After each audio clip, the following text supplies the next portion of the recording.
مسلمانوں کے عہد میں برصغیر میں جو تدریسی طریقے استعمال ہوتے تھے ان پر نوٹ لکھیں۔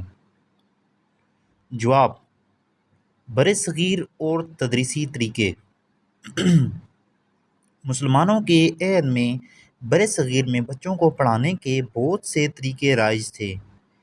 یہ طریقے جدید اصولوں کے عین مطابق تھے اور آج کے موجودہ دور میں بھی تدریس ان طریقوں سے دی جا رہی ہے۔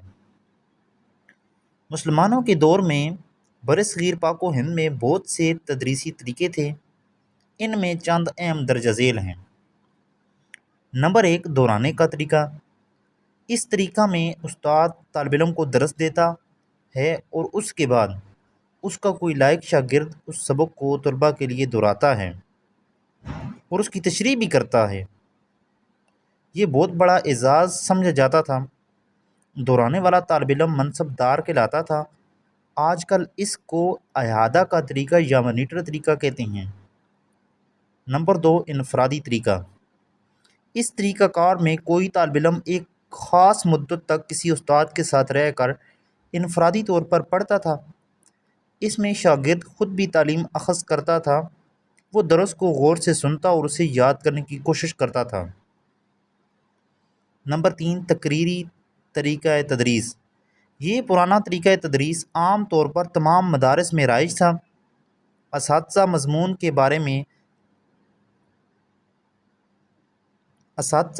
کے بارے میں تقریر کرتے تھے۔ طلباء کو مضمون یا سبق کے بارے میں نئی معلومات، نئے حقائق، نئے تجربات مہیا کرتے اور ان کی تفہیم کرنے کی کوشش کرتے تھے۔ اپنی تقریر میں اساتذہ سبق کے مختلف حصوں کی مختلف انداز میں وضاحت کرتے اور اس میں تجسس بھی کیا کرتے تھے۔ اس تقریر کے دوران سبق کے مختصر نوٹ تیار کرتے، بعد میں اسے وضاحت سے لکھ لیتے اور یاد کرتے تھے۔ سبق کے دوران طلباء سوالات کے ذریعے اپنی مشکلات دور کر لیتے تھے۔ پڑھے ہوئے سبق کا جائزہ لینے کے لیے اساتذہ بھی طلباء سے سوالات کرتے تھے۔ نمبر 4، درسی کتب کا طریقہ۔ ثانوی اور اعلیٰ تعلیم میں درس دینے کا یہ طریقہ اساتذہ کا درسی کتب کی قرأت کرنا اور طلباء کا انہیں سننا تھا۔ بعض اوقات طلباء قرأت کرتے تھے اور استاد سنتے تھے اور ساتھ ساتھ طلباء کی غلطیاں درست کرتے جاتے تھے۔ دوران قرأت طلباء اپنے شکوک رافع کرنے کی خاطر استاد سے سوالات بھی کرتے اور چونکہ وہ باقاعدہ مطالعہ کر کے آتے تھے اس لیے ان سوالات کے ذریعے استاد اپنے شاگردوں کی قابلیت کا اندازہ بھی لگاتے رہتے ہیں۔ نمبر 5، بحث و مباحثہ۔ تدریس میں گہرائی کے بحث کی اہمیت مسلمہ ہے۔ اس طریقے کے لیے طلباء پہلے سے سبق کا مطالعہ کر کے آتے تھے اور پھر شاگرد اور استاد کے سوالات بحث و مباحثہ کی صورت اختیار کر لیتے تھے۔ اس کے علاوہ مشہور اساتذہ کے درس میں ہم عصر علماء بھی شریک ہوتے تھے، لہٰذا بحث و مباحثہ کا معیار بھی بلند ہوتا تھا۔ اعلیٰ تعلیم کے لیے یہ طریقہ بڑی کامیابی سے رائج تھا۔ نمبر 6، آ جاتا ہے گہرا مطالعہ۔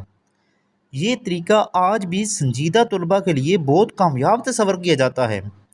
اسلامی تعلیم کے اعلیٰ مدارس کے طلباء خود کتب کا مطالعہ کرتے اور کتاب کے ایک ایک لفظ پر غور کرتے تھے، نیز تمام ممکنہ اعتراضات کے جوابات مرتب کرتے تھے۔ مطالعے میں پہلے عبارت اور ترجمہ پر توجہ دی جاتی تھی، بعد میں اصل مطلب اور مقصد پر غور کیا جاتا تھا۔ مشکل کی صورت میں بار بار مطالعے کے ذریعے اصل مدعا تک پہنچنے کی کوشش کی جاتی تھی۔ اساتذہ کے سامنے صرف پیچیدہ مسائل ہوتے تھے۔